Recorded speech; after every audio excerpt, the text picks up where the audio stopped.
ठीक, देखो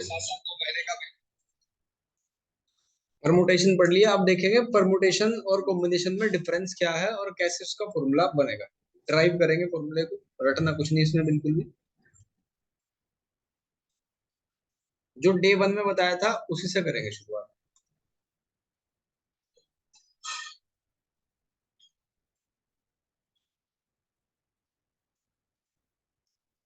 देखो परमुटेशन और कॉम्बिनेशन, और इसमें ये कंफ्यूजन भी होता है कि कोई क्वेश्चन आ गया परमुटेशन लगेगा या कॉम्बिनेशन लगेगा।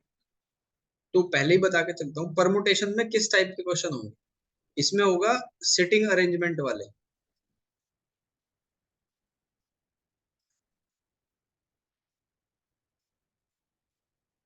सिटिंग अरेंजमेंट वाले, वर्ड फॉर्मेशन वाले, कि आपको कुछ लेटर्स दे रखे हैं कि इनसे कितने पॉसिबल बन सकते हैं। फिर है डिजिट फॉर्मेशन वाले, डिजिट फॉर्मेशन वाले, ठीक है, इस टाइप के। और इसमें जनरली यूज होता है परमुटेशन में एक वर्ड जिसको कहते हैं अरेंजमेंट, अरेंजमेंट। और क्या बताया था इसके बारे में कि इसमें ऑर्डर इंपॉर्टेंट होता है, ठीक है, ऑर्डर की इंपॉर्टेंस होती है। और कॉम्बिनेशन में एलिमेंट की इंपॉर्टेंस होगी, ठीक है। कॉम्बिनेशन में जो वर्ड यूज कर होगा उसको कहते हैं सिलेक्शन, यहाँ सिलेक्शन करना होता है चीजों का। और एलिमेंट मैटर करता है, यहाँ पे एलिमेंट मैटर करता है, ऑर्डर मैटर नहीं करता। फॉर एग्जाम्पल अगर हमने यहाँ लिख दिया ए बी और बी ए, तो ये परमुटेशन तो होंगी दो, लेकिन कॉम्बिनेशन सिर्फ एक ही होगा ये, ठीक है भाई, ये स्टार्टिंग में बताया था। तो दो एग्जाम्पल लेंगे और ये पूरा डेरिवेशन क्लियर हो जाएगा इसका, परमुटेशन कॉम्बिनेशन का। मान लो आपके पास में 3 लेटर है, ए बी और सी, ठीक है, यहाँ भी 3 है, ए बी और सी, बिल्कुल सेम सेम कंडीशन। और ये कहा आपको कि 2 डिजिट का कोई लेटर बनाना है। 2 डिजिट मैंने गलत बोल दिया, 2 लेटर का वर्ड बनाना है, 2 लेटर का वर्ड बनाना है, मतलब एट ए टाइम आपको दो लेने हैं। तो परमुटेशन देखो कितनी बनेगी, ए बी बन जाएगा, बी सी बन जाएगा, और ए सी बन जाएगा, फिर इनका उल्टा कर दो, बी ए बन जाएगा, सी बी बन जाएगा, और सी ए बन जाएगा। तो बताओ टोटल नंबर ऑफ परमुटेशन कितने बने यहाँ? 6। 6। अब आते हैं कॉम्बिनेशन पे। तो कॉम्बिनेशन में क्या होगा, ए बी बनेगा, ए बी बन जाएगा, बी सी बन जाएगा, और ए सी बन जाएगा। तो टोटल नंबर ऑफ, इससे अलग तो नहीं बन सकता कुछ, है ना। अगर आप बी ए लिखोगे तो वो एक ही बात है, सी बी लिखोगे वो भी एक ही बात है, और सी ए लिखोगे वो भी एक ही बात है। ठीक है भाई। तो परमुटेशन जो बनेगी वो 6 बनेंगी, और कॉम्बिनेशन बनेंगे 3। यहां तक बिल्कुल क्लियर है क्या बात? हाँ जी भैया। ठीक, इसका दूसरा एग्जांपल लेते हैं। दूसरे एग्जांपल में इस बार आपको क्या करना है, 3 के 3 लेटर लेने हैं एक बार में। तो बताओ कितने परमुटेशन बन सकते हैं?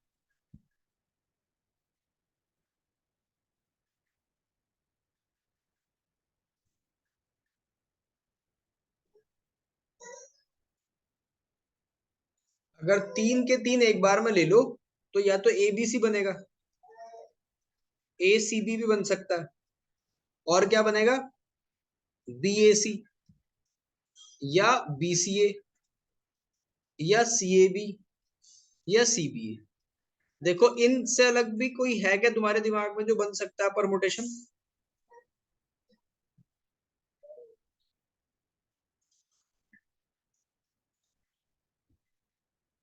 आ जाएगा कुछ इससे अलग?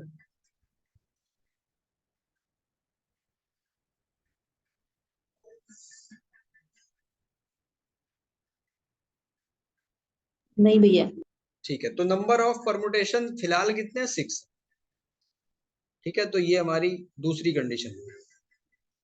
इसमें परमुटेशन हुए 6, कॉम्बिनेशन कितने बनेंगे ये बताओ। कॉम्बिनेशन कितने बनेंगे सोच के आराम से। भैया एक। एक ही बनेगा, या तो एबीसी लिखो या एसी भी लिखो या बीसीए लिखो। तो हमने लिख दिया यहाँ एबीसी, बहुत बढ़िया, एक ही बनेगा कॉम्बिनेशन। अब यहां से एक फॉर्मूला जनरेट हो, बहुत मतलब इजी वे में बताऊंगा, कॉम्बिनेशन का फॉर्मूला देखते देखते ही बन जाएगा। तो हमने सीखा क्या हुआ है, परमुटेशन का फॉर्मूला। परमुटेशन का फॉर्मूला हमने ये पढ़ा हुआ है, परमुटेशन को डिनोट करते हैं हम एनपीआर से, एनपीआर, और कॉम्बिनेशन को डिनोट करते हैं एनसीआर से। ये तो हुए इनके सिंबल, ठीक है भाई। अब परमुटेशन का फॉर्मूला लगा के एक बार हम वेरीफाई करते हैं इस बात को, ये जो हमने निकाले जो नंबर हैं वो सही है या गलत है। तो हमारे पास जो अवेलेबिलिटी थी वो कितनी थी, पहले वाले केस में देखना सेपरेट बिल्कुल। चलो यहां कर देता हूँ। फर्स्ट केस में अवेलेबिलिटी हमारे पास कितनी थी, कितने वर्ड कितने लेटर थे हमारे पास, 3, और एक बार में कितने चूज करने थे, 2। तो 3p2, इसकी वैल्यू क्या आएगी, फैक्टोरियल 3 अपॉन फैक्टोरियल 3 - 2। ठीक है, इसको क्या आएगा, 3 × 2 = 6 अपॉन 1, यानी 6 आ गया। तो बिल्कुल ठीक है, ऐसे निकाल सकते हैं। फिर दूसरे केस में एक बार वेरीफाई कर लेते हैं, ठीक है भाई। दूसरे केस में क्या दिया हुआ है, अवेलेबिलिटी कितनी है, 3, और एक बार में 3 ही लेने हैं। तो फैक्टोरियल 3 अपॉन फैक्टोरियल 3 - 3, तो कितना आ जाएगा, 0 फैक्टोरियल। इसका भी आंसर 6 आ गया। तो यहां तक तो बिल्कुल ठीक है, फॉर्मूला भी सही काम कर रहा है, जो हमने मैनुअली लिखे वो भी बिल्कुल ठीक है, ये मैच करा दिया। अब ध्यान से आप एक चीज को नोटिस करो कि यहाँ पे ये जो परमुटेशन हमने निकाली, ये वाली, इसमें देखो, अगर आप इसको, इस परमुटेशन को, जितनी डिजिट आपने एक बार में ली, यानी आर की वैल्यू 2, उतने के फैक्टोरियल से डिवाइड कर दो तो क्या आएगा। ठीक है, जैसे हम यहाँ पे कर देते हैं फैक्टोरियल 2 से डिवाइड, क्योंकि 2 डिजिट एक बार में ली, और यहां कर देते हैं फैक्टोरियल 3 से डिवाइड, तो क्या आएगा, एक बार उसको कैलकुलेट करके रफ में देख। ठीक है भाई, इस 6 को मैं रफ कर रहा हूँ। ये डिनोमिनेटर में करना है या फिर पूरे से? डिनोमिनेटर में, सिर्फ डिनोमिनेटर में। तो डिनोमिनेटर में हमने फैक्टोरियल आर से डिवाइड करके देख लिया क्या आ रहा है, तो कितना आएगा देखो, 3 2 1, फैक्टोरियल 2 को क्या लिखेंगे, 2, और 3 - 2, ये तो 1 ही बन गया। तो कितना आया, 3 आ गया। चलो एक बात समझ में आई। फिर इसके बाद दूसरे को हमने फैक्टोरियल 3 से डिवाइड करके देख लिया, तो ये कितना है, फैक्टोरियल 3 अपॉन फैक्टोरियल 3 फैक्टोरियल 0। तो 3 से 3 कैंसिल हो गया, ये कितना आया, 1। अब यहां से एक बात पकड़ ली हमने कि ये तो कॉम्बिनेशन का आंसर दे रहा है, कि अगर हम परमुटेशन के फॉर्मूले को फैक्टोरियल आर से डिवाइड करते हैं तो कॉम्बिनेशन निकल रही है। देखो यहाँ 3 था तो 3 आया, और यहाँ 1 था तो 1 ही आया इस जुगाड़ से। तो इसका मतलब यहां से हम एक फॉर्मूला लिख सकते हैं कि NPR upon factorial r equals to combination के बराबर है। ठीक है भाई, और जनरली फॉर्मूला बनेगा factorial n upon factorial n minus r, और ये आर हमने चिपकाया ऑब्जर्वेशन की हेल्प से, तो ये बन गया आपका एनसीआर का ओरिजिनल फॉर्मूला, जो आप हर एक क्वेश्चन में यूज करने वाले, factorial n upon factorial r factorial n minus r. इस तरीके से इसका डेरिवेशन। इसमें कोई चीज दोबारा बताऊं या आ गया समझ में? भैया आ गया। ठीक, तो इसका एक इसकी प्रॉपर्टी भी है वो, और एक एज ए क्वेश्चन की तरह आप उसको लेना और करो। पहली प्रॉपर्टी है NC0। ठीक है, NC0 की जो वैल्यू आएगी वो आपको रटनी है, लेकिन हम यहाँ डेरिवेशन से करेंगे। यानी इस फॉर्मूले में आप आर की जगह 0 पुट करके बताओ कितना आएगा। एन तो एन ही रहेगा, आर की जगह 0 पुट कर दो, तो यानी आपको टास्क दिया मैंने NC0 फाइंड करने का।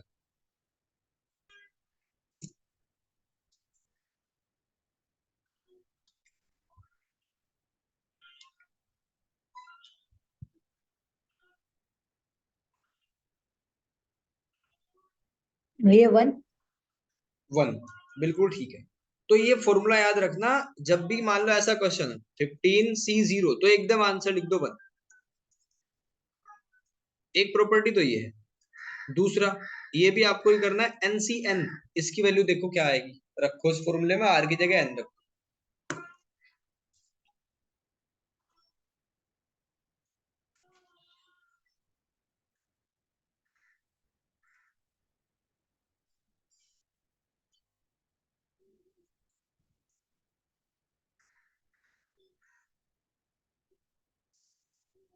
भैया 1।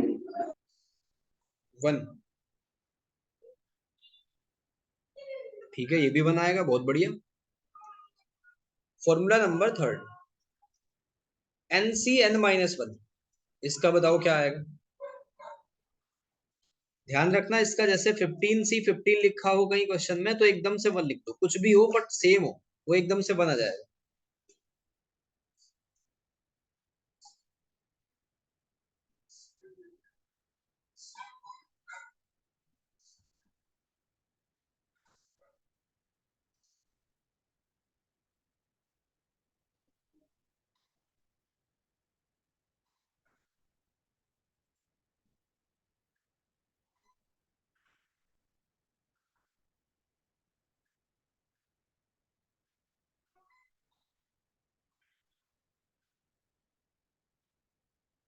भैया N। N, बहुत बढ़िया। तो इसका प्रैक्टिकली क्या दिमाग में फोटो खींचना है आपने, अगर ऐसा लिखा हो 15C एक कम 14 तो एकदम से आंसर लिख दो 15। ठीक है भाई। एक और प्रॉपर्टी है इसमें, प्रॉपर्टी नंबर 4। प्रॉपर्टी नंबर 4 है, अगर ऐसे लिखा हो NCA इक्वल्स टू NCB तो इसका मतलब होगा A इक्वल्स टू B, या तो ये होगा। ठीक है, ये प्रॉपर्टी थोड़ी सी इंपॉर्टेंट है, ध्यान रखना।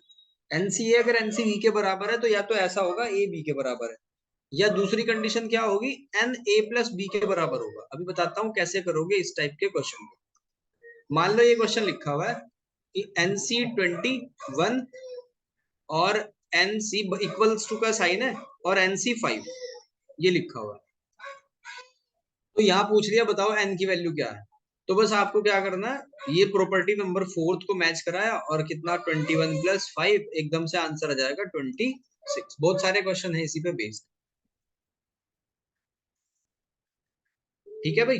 एक और प्रॉपर्टी है, लास्ट प्रॉपर्टी है वो इसकी, और उसको बाकायदा बुक में प्रूफ करेंगे।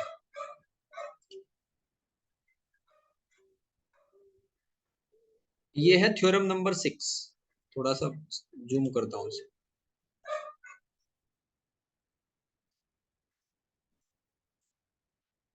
देखो।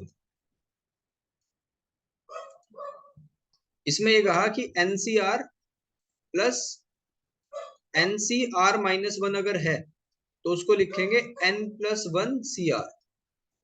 ठीक है, इसको प्रूफ करना है।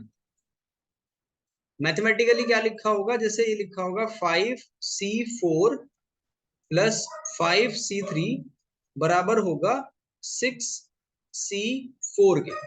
एकदम से मतलब ये, इस अगर ऐसा सीन है तो 6C4 लिख देना उसकी जगह, अकॉर्डिंग टू दिस प्रॉपर्टी। तो आपको प्रूफ क्या करना है, राइट हैंड साइड को मैं खोलता हूँ, लेफ्ट हैंड साइड आपको वो लेके आनी है। NCR का फॉर्मूला अप्लाई करो, factorial N upon factorial R factorial N-R। आपको लेफ्ट हैंड साइड को सोल्व करके ये लेके आना, करो एक बार ट्राई।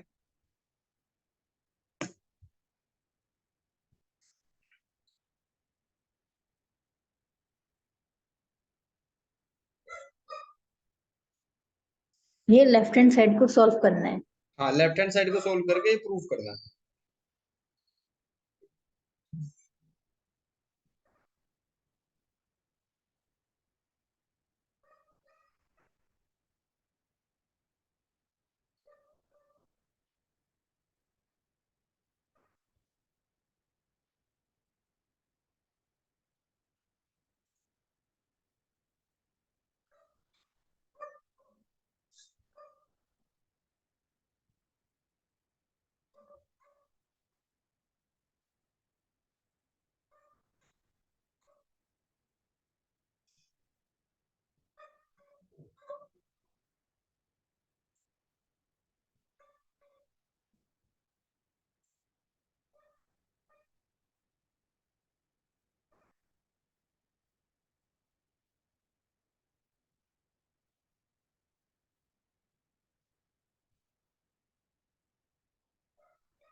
देखो कुछ स्टेप मैं कर देता हूं, मैच कराओ। Factorial r n minus r plus, इसको लिखेंगे एन फैक्टोरियल आर और फैक्टोरियल एन माइनस आर, ये प्लस हो जाएगा भाई। देखो यहां तक की बात सही है क्या?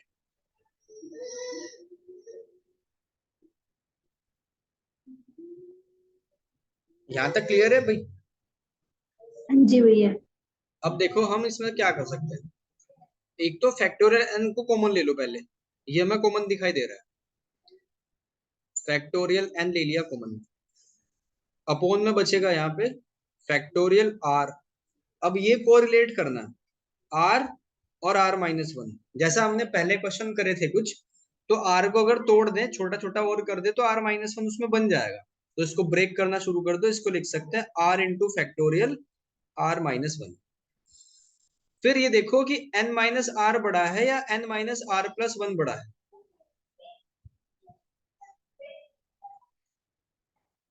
N minus r plus one. बिल्कुल। तो एन माइनस आर को एज इट इज रखेंगे, क्योंकि ये तो उसको फैक्टर में आ ही जाएगा। इसको तोड़ना शुरू कर दो। N minus r plus one, इसको लिखेंगे पहले तो n minus r plus one as it is लिख देंगे, और फिर फैक्टोरियल एन माइनस आर लिख देंगे, तो ये बन जाएगा। अब देखो डिनोमिनेटर में से दो चीजें और कॉमन ले सकते हैं। एक तो कॉमन लेंगे आर माइनस वन, और एक कॉमन लेंगे एन माइनस आर। तो अपोन में बनेगा आर माइनस वन और एन माइनस आर।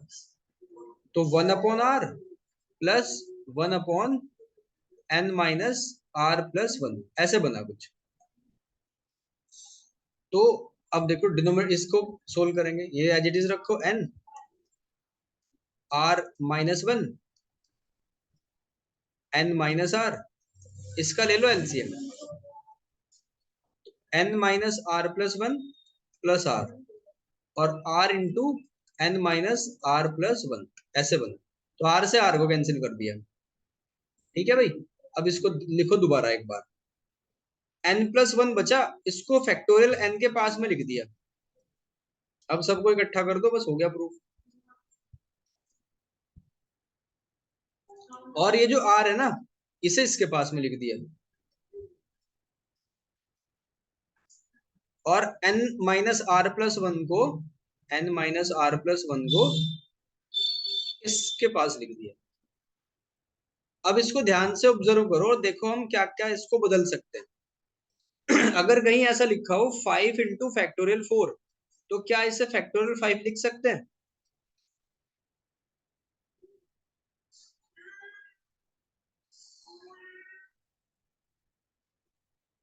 हाँ जी भैया।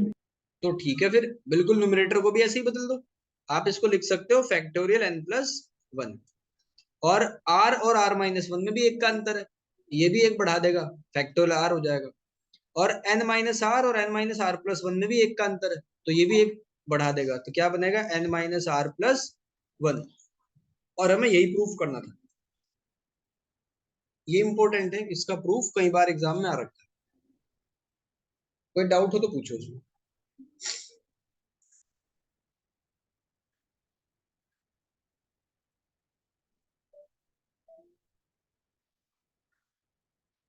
कुछ रिपीट करूं भाई? नहीं भैया। ठीक।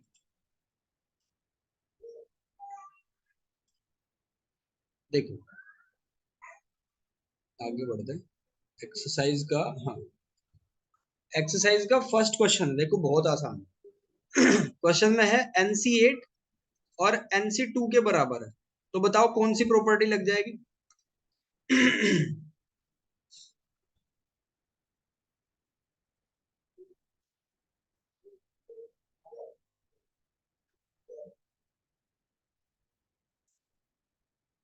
जो भी हमने चार पांच प्रॉपर्टी पढ़ी, उसमें एक प्रॉपर्टी ये भी थी, NC a equals to NC b. तो इसका मतलब क्या था, या तो ए बी के बराबर हो, ऐसा तो है नहीं यहाँ, या एन की वैल्यू ए प्लस बी के बराबर हो। ठीक है भाई, तो एन की वैल्यू कितनी आएगी यहाँ से, एट प्लस टू, आंसर आ जाएगा टेन। तो हमें एक्चुअल में फाइंड करना है एनसी टू, तो यानी ए सॉरी टेन C2 की वैल्यू फाइंड करनी है बस। ये करो, ये तो आराम से कर सकते हैं, रखो फॉर्मूले में, बताओ क्या आंसर है।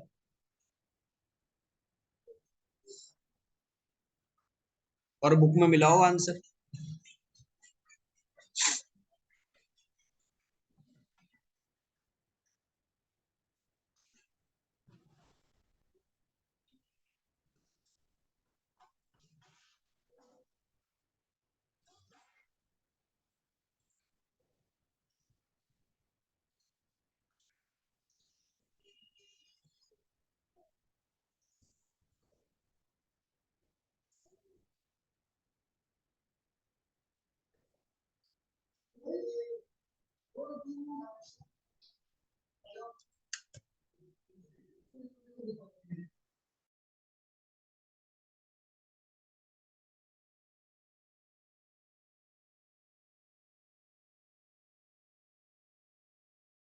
क्या आंसर आया भाई इसका, देखो एक बार मिलाओ कुछ।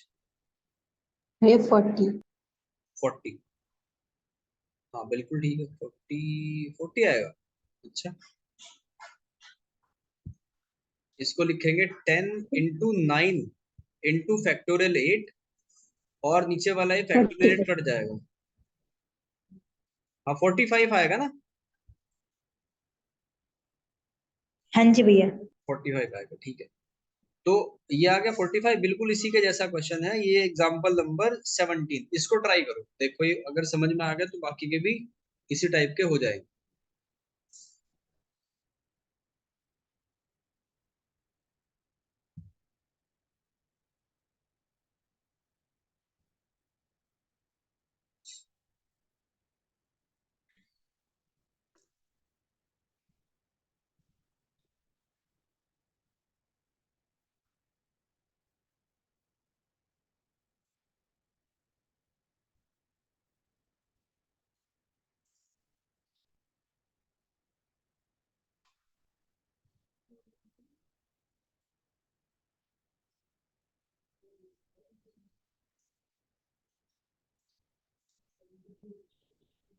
NC9 NC8 के बराबर है, तो NC17 कितना होगा।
देखो इसमें भी सेम लगेगा, NC9 बराबर होगा NC8 के, तो वही प्रॉपर्टी लगेगी। n की वैल्यू कितनी आ जाएगी यहाँ से, 9 + 8 17, और बस 17 C17, ये अभी प्रॉपर्टी पड़ी थी हमने, क्या प्रॉपर्टी थी, जब भी, हाँ, जब भी NCN देखो तो तुरंत क्या लिख दो, 1। ठीक, तो तुरंत 1 आ गया एकदम आंसर इसका। चेक कर लेते हैं, 1 ही है। ठीक, आप एक काम करना, इसके कुछ क्वेश्चन दे रखे हैं, जैसे 2 का फर्स्ट पार्ट है, सेकंड पार्ट है, तो इन दोनों क्वेश्चन को ट्राई करना आप, और मैं सेंड कर दूंगा और कुछ क्वेश्चन इसी टाइप के। ठीक है भाई, ओके भैया। ये समझ में आ गया ना difference between permutation and combination क्या है। हाँ जी भैया। अब एक चीज है, मतलब कुछ क्वेश्चन को ना समझते समझते आपको समझ में आएगा, जब करोगे अंडरस्टैंडिंग डेवलप होगी। जैसे मैं दिखाता हूँ, जैसे क्वेश्चन है हमारा, ये 4th क्वेश्चन है, इसमें कहा कि एक टीम बनानी है, उसमें 3 बॉयज एंड 3 गर्ल्स लेनी है। आपके पास 5 बॉयज हैं, 5 में से 3 ले दें कोई, और 4 गर्ल्स है, 4 में से 3 ले दें। तो ये बताओ सिर्फ मोटा मोटा, क्या यहाँ ऑर्डर का इंपॉर्टेंस है कुछ।